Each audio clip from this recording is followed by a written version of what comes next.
Assalamualaikum warahmatullahi wabarakatuh. Waalaikumsalam warahmatullahi wabarakatuh. Halo, apa kabar teman-teman semuanya? Senang bisa berjumpa dengan teman-teman semuanya pada episode kali ini. Nah, perkenalkan, saya Naufal Azhar Prasetya selaku moderator pada podcast episode kali ini. Teman-teman semuanya, saya di sini tidak sendiri nih. Saya ditemani dengan Siva dan Zaid. Halo semuanya. Boleh perkenalkan diri dulu Siva dan Zaid? Boleh. Aku dulu ya. Yes. Boleh. Dari Perkenalkan, saya Fauzia Syifa Zahra. Saya merupakan siswi dari SMK Negeri 1 Balikpapan juga dari program keahlian Geologi Pertambangan. Di sini saya menjabat sebagai Putri Smakenza tahun 2024. Oke, boleh lanjut Zaid. Oke. Perkenalkan, saya Zaid. Saya merupakan siswa dari SMK Negeri 1 Balikpapan dan saya mendalami program keahlian Teknik Elektronika Industri dan saat ini sama seperti Syifa saya menjabat sebagai Putra Smakenza tahun 2024, teman-teman. Oke. FYI-nya, mereka berdua adalah salah satu finalis dari Putra Putri Smakenza tahun 2024. Dan sebenarnya saya juga sebagai salah satu finalis dari Putra Putri Smakenza 2024, yaitu saya menjabat sebagai Putra Inovatif. Bener banget. Nah, oke, kita sebelum lanjut ke topik pembahasan pada podcast pada hari ini, boleh dong aku tanya-tanya sebentar? Boleh Boleh. banget. Boleh. Nah, menurut kalian berdua nih, bagaimana sih SMK Negeri 1 Balikpapan itu? Oke, dari saya ya. Ya, boleh.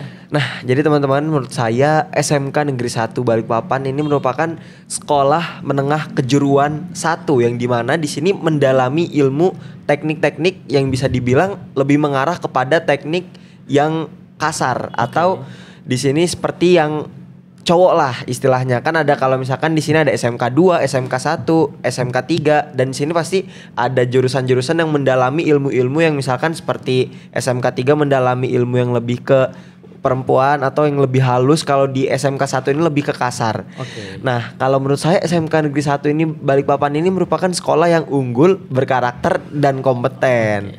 Jadi memang saya bangga sekali bisa sekolah di SMK Negeri 1 Balikpapan karena pasti banyak banget orang-orang yang ingin masuk pada SMK Negeri 1 Balikpapan. Mungkin itu sih sedikit profil terkait SMK Negeri 1 Balikpapan. Oke, berarti kalian berdua ini di SMK 1 Balikpapan ini sangat-sangat bangga dan tadi seperti yang Zaid jelaskan, di SMK Negeri 1 Balikpapan itu berarti lebih ke arah jurusan yang teknik-teknik seperti di lapangan ya kerjanya. Yes, benar sekali. Betul.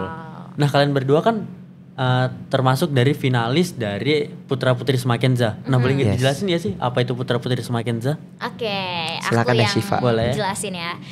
Putra Putri Smakenza adalah sebuah organisasi yang berada di bawah naungan OSIS SMK Negeri 1 Balikpapan, yang dimana kita berfungsi sebagai ambasador atau icon dari SMK Negeri 1 Balikpapan itu sendiri, teman-teman. Oke. Nah, itu adalah sedikit profil tentang SMK Negeri 1 Balikpapan dan juga penjelasan tentang Putra Putri Smakenza. Nah, berlanjut dari itu kita bakal membahas topik nih teman-teman. Topik yang akan kita bahas pada episode kali ini yaitu yang mungkin ramai dan sedang banyaklah diperbincangkan di Balikpapan dan juga di Indonesia. Topik tersebut adalah bullying. Kita akan ulik tuntas tentang bullying bersama Syifa dan Zaid selaku narasumbernya. Benar. Nah, aku mau nanya nih, definisi tentang bullying itu apa sih? Dari siapa nih? Boleh dari siapa? Terserah. Dari kalian Oke, berdua. dari saya terlebih dahulu ya, izin. Oke. Nah, jadi menurut saya bullying atau perundungan ini merupakan suatu tindakan yang dilakukan oleh individu maupun juga per kelompok. Dan di mana ketika seorang ini melakukan tindakan tersebut atau kelompok tersebut melakukan tindakan tersebut dapat memberikan efek ataupun juga dampak di mana adanya korban di dalam tersebut. Oke. Jadi memang korban ini sebagai seseorang yang tidak menginginkan suatu kegiatan ini dilakukan kepada dirinya atau dalam tanda kutip adanya penindasan di dalam perilaku tersebut. Mungkin seperti itu sih Oke. makna singkatnya. Nah, jadi kalau dari definisi tersebut, apa sih yang bisa menyebabkan seseorang atau kelompok itu menjadi pelaku atau korban dari bullying? mungkin aku yang jawab kali ya. Boleh. Yes, silakan. Kalau sebagai pelaku banyak banget faktornya, tapi yang paling sering kita jumpa itu dari lingkungan. Yang dimana di masa sekarang kita nih SMK, SMP ke SMK itu tuh lagi masa puber kan, yang dimana itu tuh juga merubah pola pikir kita dan segala macam gitu. Nah, ketika kita berada di lingkungan yang salah, itu tuh bisa jadi faktor utama pembentukan karakter kita gitu. Jadi kalau misalnya kita berada di lingkungan yang salah, kita juga pasti bakal jadi orang yang kurang baik gitu buat lingkungannya begitu. Kalau sebagai pelaku. Kalau sebagai korban, itu tuh banyak banget faktornya. Tapi yang paling sering kita jumpain itu kesenjangan sosial. Kesenjangan sosial yang dimana kita tuh sekarang banyak banget kan pertemanan-pertemanan yang circle-circlean gitu. Yes, benar sekali. Ya kan, circle-circlean gitu. Nah, itu yang menjadi penyebab utamanya sebenarnya. Jadi kalau misalnya circle-circlean di circle ini tuh yang pintar sama yang pintar gitu. Terus yang maaf kurang itu tuh yang jadi korbannya gitu. Terus juga ada yang dari segi ekonomi misalnya yang ekonominya menengah ke atas jadi satu circle, yang kurang itu tuh yang jadi korbannya gitu. Jadi faktor itu kesenjangan sosial itu yang menjadi faktor utama seseorang menjadi korban. Salah satunya begitu.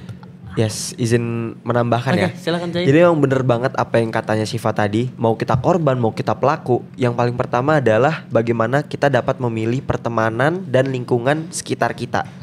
Benar. Jadi karena memang lingkungan ini adalah hal yang sangat penting sekali bagi kita. Bayangkan kalau kita berada pada lingkungan yang kurang baik, yang toksik, pasti kita akan merasa tertekan atau kita akan terikut oleh lingkungan tersebut. Betul. Bener kan? Benar. Jadi memang pesan saya, bukan pesan sih, karena kita akan masih membahas lebih panjang lagi. Jadi memang lingkungan ini adalah hal yang sangat berpengaruh bagi seorang korban maupun juga pelaku. Kalau misalkan pelaku nih, dia bagaimana caranya untuk dapat memilih pertemanan yang baik, memilih lingkungan yang baik, yang positif bagi dirinya dia. Kemudian bagi korban sama, bagaimana dia dapat memilih lingkungan yang memang mendukung dia dan dapat menghindari dari dia perundungan tersebut. Oke, berarti banyak faktor yang menyebabkan terjadinya perundungan itu ya. Benar sekali. Baik dari lingkungan, faktor pertemanan, bahkan circle tersebut juga bisa menjadi faktor dalam menjadi perundungan tersebut. Faktor utama dalam terjadinya perundungan. Oke, nah cara kita mengenali nih tanda-tanda terjadinya perundungan itu bagaimana Zaid?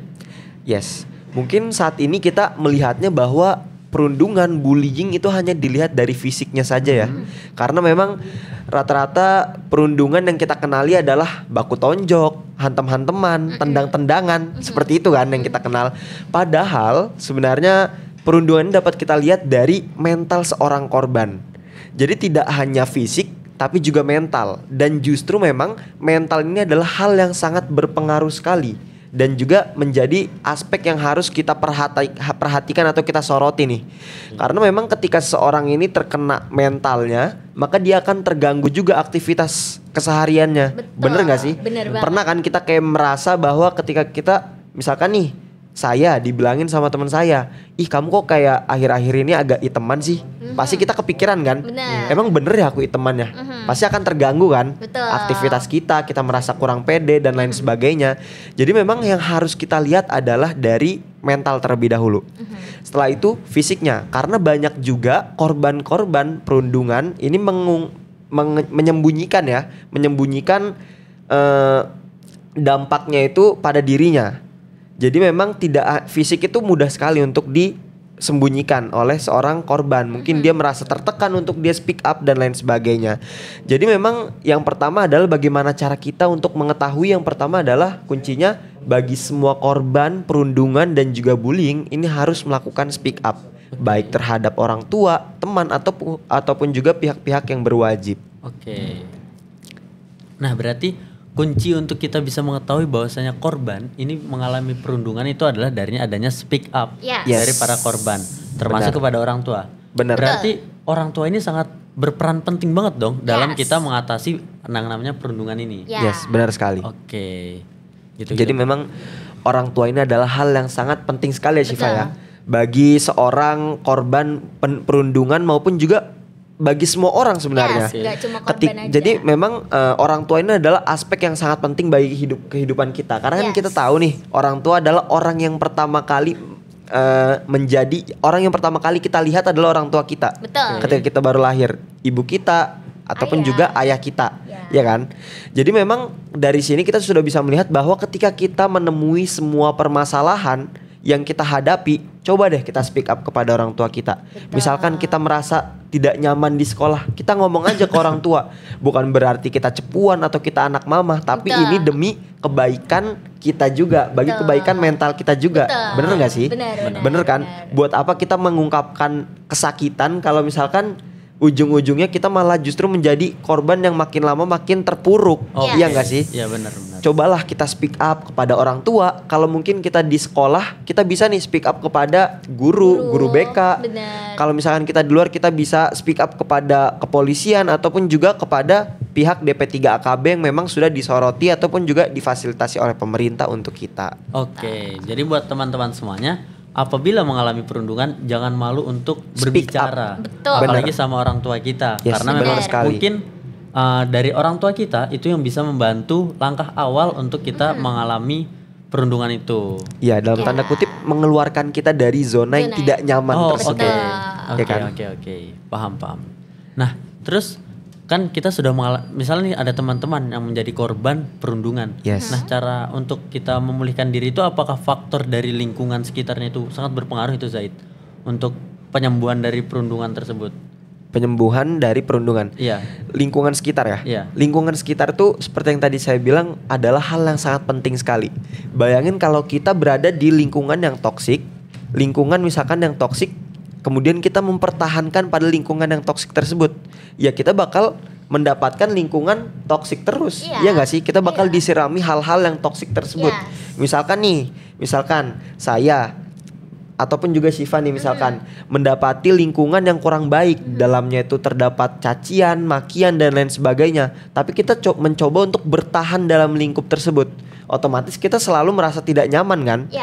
Tentunya ini adalah hal yang sangat penting. Jadi buat teman-teman yang mungkin merasa kurang nyaman atau merasa bahwa dirinya terkena oleh perundungan, bullying dan lain sebagainya, coba keluar dari zona tersebut. Coba kita cari pertemanan yang lebih baik lagi, pertemanan yang lebih positif lagi. Mungkin lingkungan ini belum baik untuk diri kalian. Jadi jangan takut buat keluar dari zona nyaman yang walaupun gak nyaman ya sebenarnya kalau misalnya lingkungannya toksik itu, tapi sometimes kita tuh bakal mikir, apalagi kita udah kena toksik gitu, yang dimana kita tuh pasti bakal mikir, kalau nggak sama mereka kita nggak punya teman. Saya nggak punya teman kalau nggak berteman sama mereka yang toksik ini, banget. Ya kan? Benar. Ya, jadi jangan takut buat keluar dari zona itu, karena masih banyak orang-orang yang bisa ngasih merangkul kita.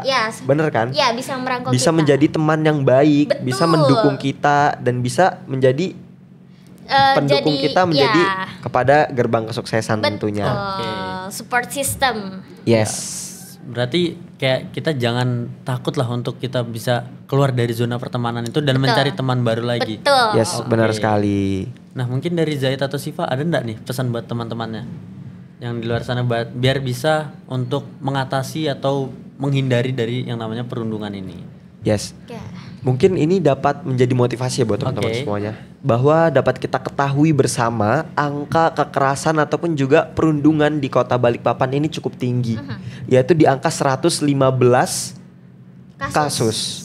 Dan dimana ini adalah angka yang cukup tinggi ya kan, apalagi kita sebagai penopang IKN yang nantinya akan dibutuhkan sekali SDM kita. Bayangkan kalau kita banyak korban perundungan di dalamnya, bagaimana SDM yang ada di dalamnya? Pasti kan ketergangguan mental dan lain sebagainya, sehingga banyak aktivitas-aktivitas yang terganggu oleh hal kekerasan tersebut, ya kan?